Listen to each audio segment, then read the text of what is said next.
All right. All right, we ready? Another quick little video. That's almost it.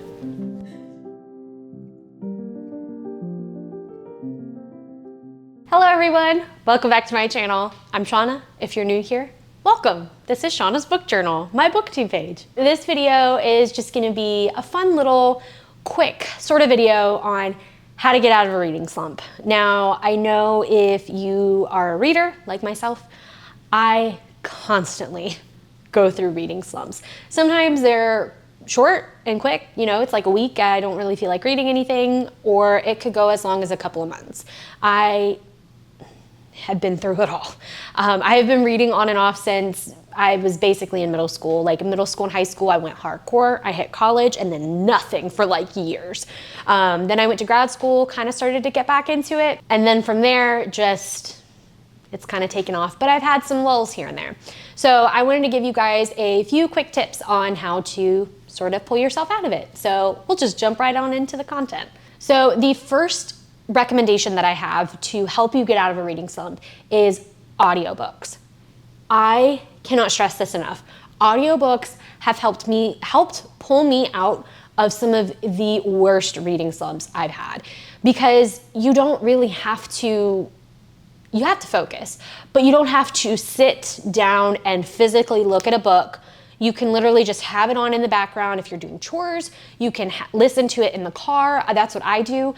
Listening to it in the car on the way to and from work, it always helps kind of pull me out of it, because I think it's the act of hearing another voice give you this content and give you the story really kind of makes you immersed in it a little bit more. It's an extra little kick to be like, you know what, I'm actually kind of interested.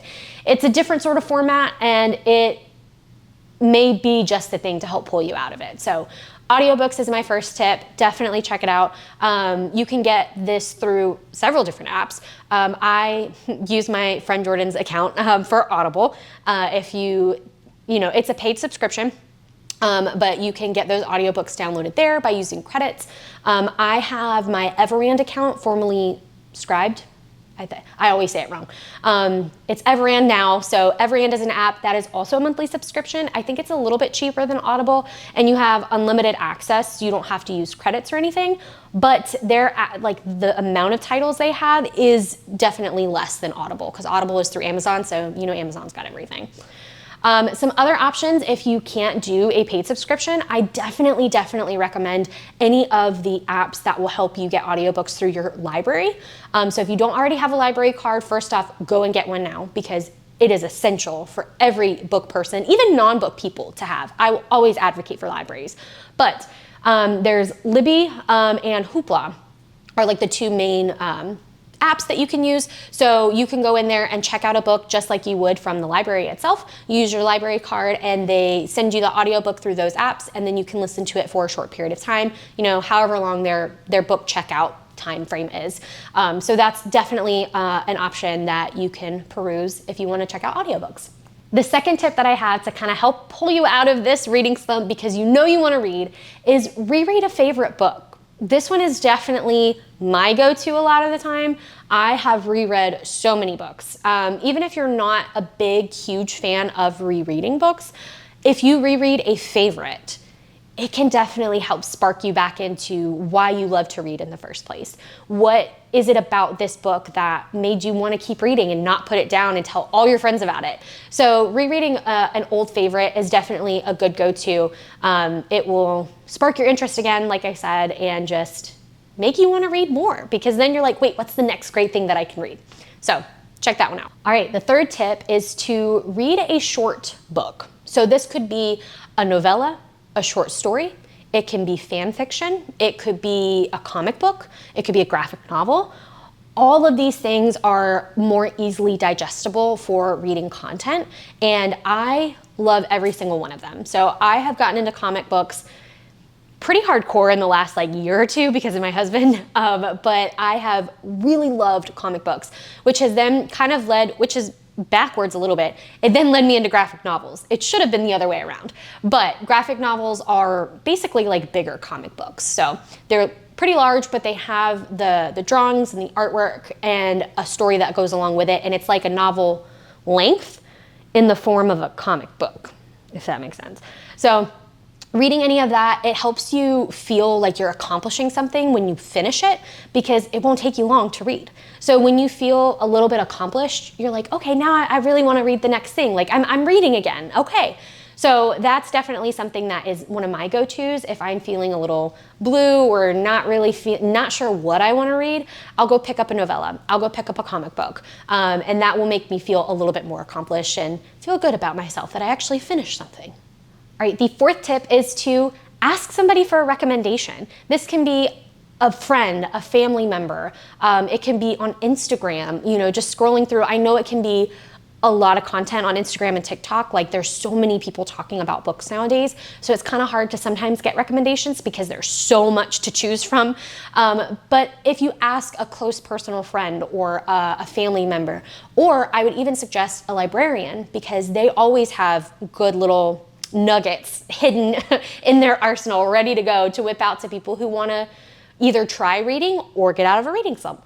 So definitely asking someone that you know and trust, or someone who is, an expert more so in this industry, can definitely, if you ask them for a recommendation, I guarantee you they have like 4 or 5 ready to go to give to somebody that they just want to share this experience with. So asking someone for a recommendation will definitely get you out of it, because you know and trust this person, and they're not going to give you crap. So asking them for a recommendation can definitely sort of help you choose also what your next read is. So that way it can that choice in front of you is gone. It's not even an option. You can't hem and haw over what you should read next, and that's why you're in this reading slump. Instead, somebody is giving you something like, hey, read this specifically, and you're like, okay, I'm gonna do it. I have a job to do now, because I don't wanna let this person down, and I need to read it for them. All right, so this last tip can get you out of a reading slump, but it's more so advice, and it is to be gentle with yourself. You're probably in a reading slump for a reason. There may be a lot of stress going on in your life. You may have a lot of things in the air that you're juggling, a lot of responsibilities that you have to do, and you just don't have time.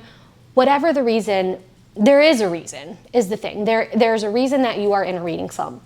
And whatever it is, try to acknowledge it, figure out what it is, and try these tips that I'm suggesting to help you get out of this slump. But at the end of the day, just be gentle with yourself. Don't force it. Just let it come when it's going to come, because that is the biggest thing that I can tell people is if you continue to force yourself to read when you don't want to, or you're reading things that you are not liking, stop reading. I know, me of all people saying to stop reading, but I really think that it does help a lot, just acknowledging that there's too much going on and you don't have time to read, or you don't feel like reading. And sometimes that's just the case. You don't feel like reading. And that's okay. That doesn't make you any less of a reader. So just be kind to yourself, be kind to others who may be in reading slumps. Reach out if you see a friend who's in a reading slump. Offer them the tips that I put in this video, but also remind them to be gentle with themselves too.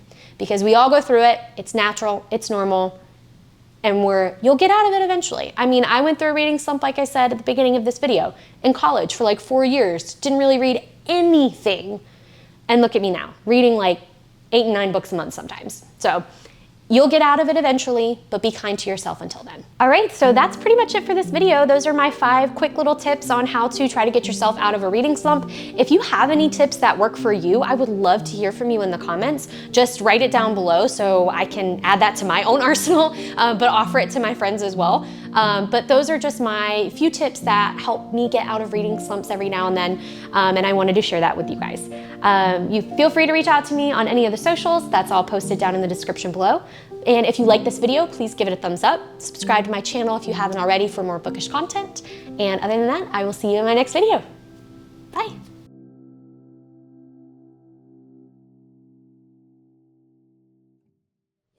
No, buddy. We got you in this one because you're my producer for this video. You were a good boy. Yeah, our chief snuggle officer.